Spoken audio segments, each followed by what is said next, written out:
Kai Yamato walked down the quiet streets of his neighborhood, the cool evening air carrying the faint scent of rain and freshly cut grass. His drumsticks were tucked under his arm, a familiar weight he hadn't carried in months. For the first time in a long while, life felt calm, steady, like the rhythm of a drumbeat. The chaos of breakpoints break, school struggles, and family tensions had finally given way to something more balanced, something he could breathe in without feeling suffocated. The sound of laughter carried on the breeze.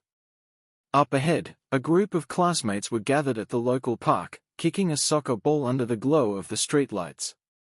Among them, Hannah waved him over, her smile lighting up the night. "Kai! What are you doing out?" she called. "Just walking," he replied, stepping closer. "Perfect timing," Rika said, passing the ball to him. "We're a player short." Kai hesitated, then grinned. "All right. But don't expect anything fancy." The game was easygoing, filled with laughter and friendly teasing. For the first time in years, Kai felt like he wasn't just the quiet kid on the sidelines. He was part of something, a group of mates who saw him for who he was, not just as the drummer or the outsider. At home, the Yamato family sat together for dinner. Marissa had made rice and beans, the rich aroma of beans and filling the room. It was a rare treat, a reminder of their roots.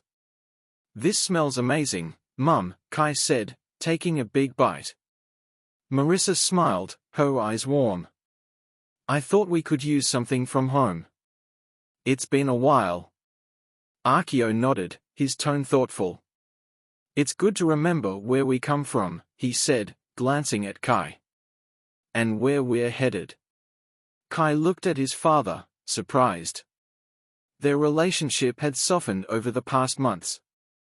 Akio's expectations hadn't disappeared, but there was an understanding between them now, a shared respect that hadn't been there before.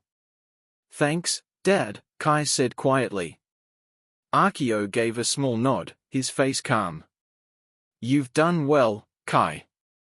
Keep it up."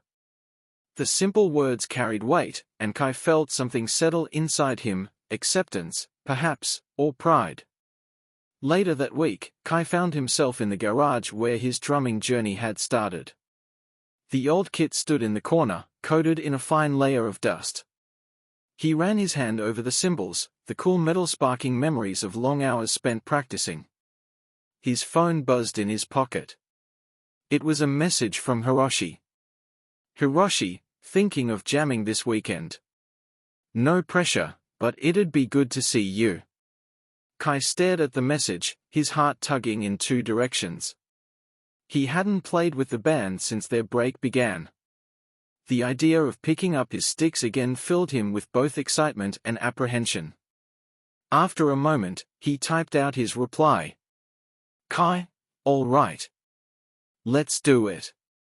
On Saturday, Kai stood outside Hiroshi's house, drumsticks in hand. The nerves he felt were familiar, but they were joined by something else, hope. Hiroshi opened the door with a grin. "Kai. Good to see you, mate." Inside, Jun and Takeshi were already setting up, their laughter filling the space. "Thought you ditched us for good," Jun teased. "Never," Kai said, setting up his kit. As they began to play, the music flowed like it always had, imperfect but full of heart. The familiar rhythms returned, and Kai felt the joy of drumming again. It wasn't for an audience or a gig this time, it was just for the love of it. That evening, as Kai walked home, he thought about everything that had happened, the band's highs and lows, the arguments, the setbacks, the growth. Each moment had shaped him, pushing him to discover who he was beyond the drum kit. When he arrived home, Marissa was waiting in the lounge room, a mug of tea in her hands. "How was it?" she asked, her voice warm. Kai smiled as he set his bag down. "It was good. Really good." She nodded knowingly. "I'm glad, Mufilio. You're finding your way." In the months that followed, Kai continued to balance his life with newfound confidence. His schoolwork improved, his friendships deepened, and his relationship with his family became stronger than ever. He spent more time sketching, writing lyrics, and jamming with the band when the mood struck. Breakpoint wasn't chasing gigs or fame anymore, they were simply mates making music together. At school, Kai became more involved in community activities.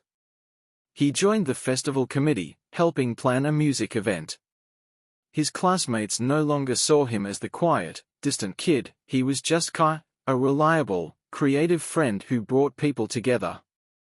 One afternoon, as Kai walked home from school, his phone buzzed with a message from Hannah. "Hannah, saw you working on the festival planning today. Didn't know you had leadership skills." Kai laughed, typing back. "Kai, someone has to make sure it doesn't fall apart." Her reply came quickly. "Hannah, I think it's going to be amazing. Like you." Kai stared at the message, a warmth spreading through him. For the first time in years, he felt like he was exactly where he was meant to be. The next morning, Kai picked up his drumsticks and sat at his kit. As he began to play, the steady rhythm filled the room, echoing through the walls and into his heart. He smiled to himself, knowing that no matter what came next, he was ready for it. Kai's journey has reached a turning point. With stronger relationships, a clearer sense of self, and the courage to embrace life's rhythms, he steps into the future ready to take on whatever comes his way.